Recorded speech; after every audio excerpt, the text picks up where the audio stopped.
Hi, I'm Elizabeth Holloman, and today I'm going to talk to you about a topic that I've classified as breaking barriers and building bridges.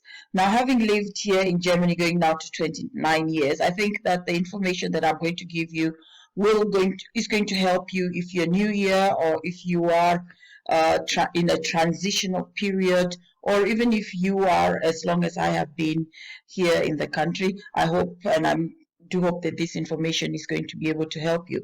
Now, my topic for this special webinar today is how to cope with living in the diaspora, and also how to cope with the demands that one always have from family and friends back home, and of course coupled with their disappointments. Now, today's webinar, I will look at 6 aspects. One of them is the imaginations. I called it imaginations, where we're going to look at just what you imagined living here was going to be, or what you thought, how you really dreamt your life was going to be before you packed your bag and got into the airport. Then we're going to look at the reality, the misconceptions, your reality and those misconceptions which come with it. And we're going to also look at identifying those problems that you are going to be experiencing when living here. Acceptance, why acceptance is important, and also the disclosure of exactly your experiences now back home, so that we're going to look at why that is relevant as far as relieving those stress that you have, or the pressures that you're going to be having. And of course, towards the end, I'm going to talk about the strategies of how to move forward, depending on what phase of problems you're finding yourself in, living in the diaspora. Now, this video is actually also based or is going to be aligned to the events that I'm going to be doing in September in Kenya, where I do hope that we are going to be able to meet also with relatives and friends who are abroad, and also to learn exactly from their perspective what is it that their expectations were, and just to to bring or to try and bridge that gap, or to bridge that divide that that is existing between diaspora and home, or home and diaspora. Now, let us just dive into the first point, our first bullet point, and that is the imagination. Now, the imagination is it's a very broad spectrum. I can recall the time that I was coming, that I made the decision to come here. The situation was much different then, because I did not need a visa those days. We just walked in and walked out. So after coming and working here for a couple of months, I did make that definite decision to relocate here, which I did, and later on also after settling and finding all the other aspects, my son, and so we've been living here and also been married for as long as for so many number of years. So, but for you, the person who is now in the process of packing your bags, you've got your visas. If you find yourself in this situation that your imaginations are starting to run away with you, or you are a person who is decided, I would like to make that move to go abroad and try my luck abroad under the motto, the grass is greener there. I don't want to go into the definition or into analyzing those other aspects, but fact is that you've made this decision and you want to go. And your imagination, together with also people around you and the family, who are now actually some very envious, some really, happy for you, or whatever the situation is, your imagination or the information that you have could actually be based on the fact that you have seen maybe somebody who has living with a foreign person, or somebody who has been married to somebody from another culture. You have seen how they've lived, you've seen how much access they have to this, that, and the other. So your imagination is that if I am going to go abroad, these are maybe the things that you want to also get for yourself. So this is the first steps that are things are going to start to go wrong. The first step is that you're starting to compare yourself with somebody else. And somebody else, I always say you can never dream somebody else's dreams. That person has been having their own dreams, they remodify it, they come back on the green table. In doing this, they may be not consulting with you. You're just seeing some of the end results of those things that they've been doing. So as a result of you trying to compare yourself or to get yourself on their level, and saying that this is also what I'm going to do, those are the first steps that you are doing wrong, that at the end of this seminar, you're going to see why coming out and structuring your own program, structuring your own passion, having your own mission, defining it and embracing it is so important at this very stage of you coming abroad, because abroad also requires that you have reality. Now, if you've been looking at those telenovelas, I'd like you now to put those telenovelas out. Life in Europe is not a telenovela. Life in Europe is exactly the way you see it in whichever African countries you have. Situations may be different in that there are institutions, there are, the facilities are there, but life abroad and at home is a struggle. It's working hard. So here is where the reality is. And this is where I will now like to divide the road between the family back home and you landing at the airport. The reality is when you land at the airport, your heart will be beating and hoping that the visa is a visa and that you're going to go through the customs, you're not going to get any headaches, and that your life is going to begin. Now, if you came in on the basis of education, that's another chapter for another day. But let's assume you've come in simply because you have found a partner. And now let us go back home. The people that you left are of the idea that finding a white person is the solution to all the problems. You are now going to come and swim in money. Now, the reality when you come here is very different, because the reality here is you're going to find even here they cook with water. Strange, isn't it? Even here they have the same hardships that we have, may not be similar. The tools that they have at their disposal may be different, but at the end of the day, the money is not going to be coming as you imagined that easily. There is no money that somebody is just going to have or in excess that is just going to be, and my people want this money at home, and you send this endless amount of money. Here, money is accounted for. It's accounted for in the government. Children learn to account for the money that they spend, and people who are earning money also are accounting for whatever things that they're using. They know that they have to plan beforehand. They know where the money is going to be saved, where it's going to be coming from, and stuff like that. So the reality here is not just that aspect also about the money. The reality here is that you're coming from a culture X and you're going to be living with somebody from this other culture who may, let's say in this case, never been to Africa or does not know how it is to live in a different from a different community. They have never been out. So two cultures are going to come, and these two cultures, they need to find an environment in which they can be able to, to grow up and to develop themselves. Now, life from the airport is the reality is everything is on the high speed. And life is on the high speed in the diaspora. Now, I'm going back to the relatives. Now, if you have sent your children abroad and you have hopes that they are going to solve your problems, you will have to contend with giving them time to do that. And you will have to contend that most likely this will have to be done together with their partners. You cannot expect that your demands are going to be met as you always do, flash, write down Texas, we are dying, we've got hungry or whatever. This will not happen. It is only making matters worse for these people who are struggling, which I'm going to go now to the identifying the problems. Now, identifying the problems is where you who has come now to this society, you realize, those were telenovelas. Here, life is If I don't work, I don't get money. And if I get money given from the state, they have counted how much money I'm getting. They have already done studies and they have already found out one human being needs so much money per day, which they're going to give out to buying food, doing this, doing that.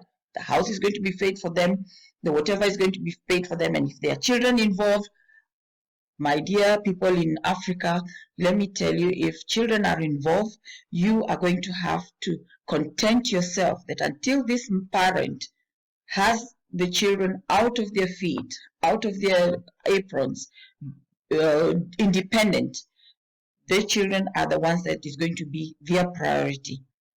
The law states it that way here, and the law will also make sure that the money that you're given is not going to be spent on relatives back home, but for the needs of the children. Because we have social welfares as well, and they are very operative institutions. They check up on the children. The schools work together with the social, with the child care or the child welfare. The doctors report to the child welfare. The police are there. So this is a place where we have a complete system that works. And for those who are, in other countries where they say, oh, thank God we don't have such things, well, these are the things that these people that are traveling and coming to live here have to live with. So here again, relatives back home, you must take a step back, and I'll come over to the point of what you can do as relatives back home in actual fact to help also or to support the person who is living here, who is starting their family, who is starting their lives here. Now, identifying the problems are, for example, if you've come here and you've come on a particular visa that may not be the one that is advantageous for you to stay longer, it would require that you concentrate on getting or organizing to restructure your visa so that you're going to be able to stay here. That is important. People back home, they will continue to eat. They cannot stop eating simply because you have not been able to send over money. So you have to really stop and prioritize and say, those people, they will have to eat whatever they have for now, because you have to sort out your visa simply because, and people at home, this is for you, without a visa here, getting a job is as good as impossible. And if you get a job, it is going to be underpaid so that you are not able to send any of those funds that you had in our first imagination as we were thinking of doing. It will not work out. So here again, the priorities has to be set. You have to sort out about your visa. If you've not learned the language is going to be very important. You must learn the language. And you have to also find a job when you eventually get all those things sorted, looking for a job. And on top of it, get some sort of into some sort of a health system where your medical health is paid for. When it is paid for, medical health here is back-to-back covered for, but if you have to pay on yourself, medical help here is just exorbitantly high. So there again, you need to be doing that. And you as a person, the culture in this country is that people are emancipated, and the men as well, they recognize this emancipation of the women. So they kind of like expect women also to have their own source of income. And also a woman with their own source of income is a person that can be able, I'm now talking about the women, we can now be able to make certain decisions also for themselves in which direction this family can also be taking. So there again, I think it is very, very important, if it is a person that is not content with being at home, that this person should be also given the chance to establish themselves, and then at the point where they are in a position to send us money at home, they will be able to send money at home. So now I want to jump into acceptance.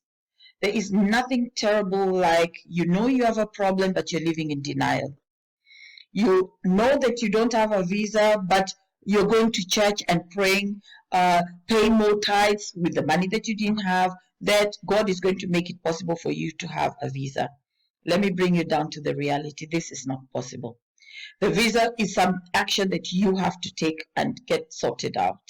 No matter how hard the priest is going to pray, this, if you don't take action, will be a problem at the end, because you will get deported. And deportation out of this country is not going to be just deportation out of Germany, for example. It will be deportation out of the European Union, which means for the next 10 years, you will be closed off from coming to any European countries. And the members of the European countries are increasing. We now have, I think, 2-3 other countries that have already applied to come in into the EU, which is looking very positive. So which basically means, now for the people in Africa, is that if this person loses this chance simply because you people wanted the small little amount of money, it's basically going to mean that these people are closing the doors, or the broom is going to be lowered on them for the next 10 years.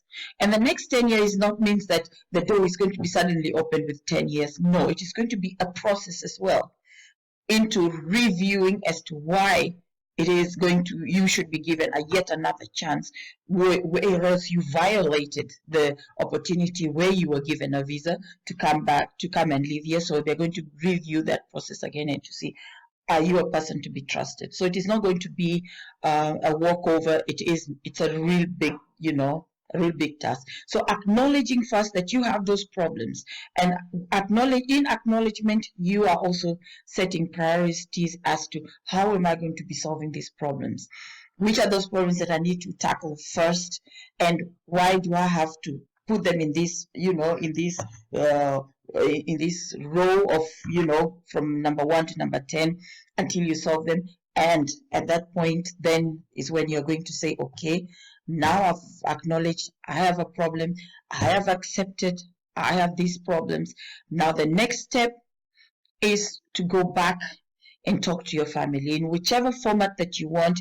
If you don't have a visa, you're not able to leave the country until you solve the visa, then grab yourself a video, Skype or whatever, I think also WhatsApp and stuff like that. Talk to your family. You have to tell them the truth. And in telling them the truth, you are also disclosing to them exactly what is your position. We Africans have a problem, is that even if we are asked, how are you doing? Oh, I'm doing fine. But you know damn right well you are not. You are suffering from loneliness. You've got all these problems. And on top of it, you have problems from families with expectations that you cannot be able to meet. Not now, not tomorrow, not in 1 year, not in 2 years. Maybe in the future, but not in this format. So you must tell your family exactly what is the situation here. And I know I was talking to a friend of mine who was telling me that there are a lot of people, when they are going back home, they give people the impression that we are doing fantastic, whereas maybe they've borrowed money to go and show off, I want to call it show off for lack of a better words, how wonderful life is here. Giving again the very same set of people that they expect to have, to have understanding for their situation, giving them again the wrong impression. I know when I travel home, I'm very clear onto exactly how much money I have and what I'm going to be doing with that money. And I don't give anybody any expectations of I am living a good life here. I clearly state to them exactly where my money is coming from, how hard it was to earn. And I keep reminding, I don't know how many times I've said this, talking about the money tree. I don't see it here. It never was here to begin with. So I'm not really sure where this idea came that here in abroad there is a lot of money, just lying on the tree, they just go pluck it up. Yes, there is money here. Yes, there is opportunities, but because the leadership here is different. All this, what we are going through, we did need to leave these countries if we had proper leaderships. So the thing that the people in your countries back home must know, the poor leadership is the one that is forcing people to come here. But if they're coming here, they need time to be able to sort themselves out. So it's not a question of you coming and constantly saying, send money, or my child is abroad, you've already got your, the workers, the construction workers, yet you do not even know whether the child is in a position to be able to sustain all that plans that you've that you're putting forward. So disclosure is very important. And then the most important part of the disclosure is you have to explain to them the effects of those pressure that they're putting on you. You need to articulate it. And remember, in our cultures, if you people have forgotten, if you cannot talk to them directly, seek a third party. Get a third party, get the third party to understand, get the third party to be your voice, to let them tell the other people exactly how it is here, how you have found it. Start over from the imagination point. Go over to the reality point. Go over to the situation where you have to come back and accept what has happened. Go over to now you're going to, the acceptance part and then the disclosure, where you have now reached at this point where you're telling them you are lonely. In the process, you do not have anybody who you can talk to that can support you. Them back home, they have only expectations. They have forgotten that you've got a heart and not a stone. They've forgotten that you're made of blood just like themselves, and that you've got feelings and that it hurts. That nobody is there to even listen to even the smallest or the biggest part of your problem, except always flashing and demanding. You need to get somebody to talk to them about it, because it's only when you address these things openly and honestly with one another, this is where it is going to stop. You need to turn tables. You need to ask them, what if? I always encourage people, particularly my people, to always use the what if. What if it was them? How would they feel? Ask questions. Leave a big gap to get that place where you're not saying anything but to wait for an answer. And I can assure you, you're going to find people are going to be reflective. Some of these things that they are doing, they may not even be aware how much damage they are causing you. But again, we too are at fault, because we encourage them to do it by giving also the wrong impressions every time we go back, or every time they say, oh, I want this money. You don't send 20 euros, you're sending 200 euros. You know very well you don't have that amount of money, but you're sending it. No? So again, there you need to be able to put a border on yourself when you're telling them, I want that in future I'm not put under pressure. I know exactly what situation I left back home. I know exactly what are my responsibilities. But we need to look on long-term solutions, because a short-term solution is I can send you 100, I can send you 10 euros. But in the long term, if I solve my problems, I can definitely send you more than that. But I need time from where I am to where I need to be to organize myself. And it can only happen if I'm not being put under pressure that I'm currently receiving. So you need to really articulate yourselves. And you people back home, telenovela is not the life here. What you see in the TV there, that is TV. It is staged. That is what they want to sell and market. But it is not life here at all. Nobody lives like that. And on top of it, life on telenovela just goes for maybe 30 minutes. Nobody lives lives like that for 30 minutes. It is entertainment. And you cannot take entertainment and transfer it back to reality. It could have a portion of reality in the sense that they drive cars. Yes, cars are driven here as well, same as they're driven back home. But the content of those things are actually based on the fact that they want to market either the clothes that those women are buying and the clothes that the men are putting on. It is all a marketing strategy. At the end of all your telenovelas, look very carefully who have given them clothes, who have given them the cars, and all this. All these things are marketing in a form of showing, a staged life. So you have to stop from the point one where everybody was dreaming that when Elizabeth goes abroad, she's going to bring back the German bank with her.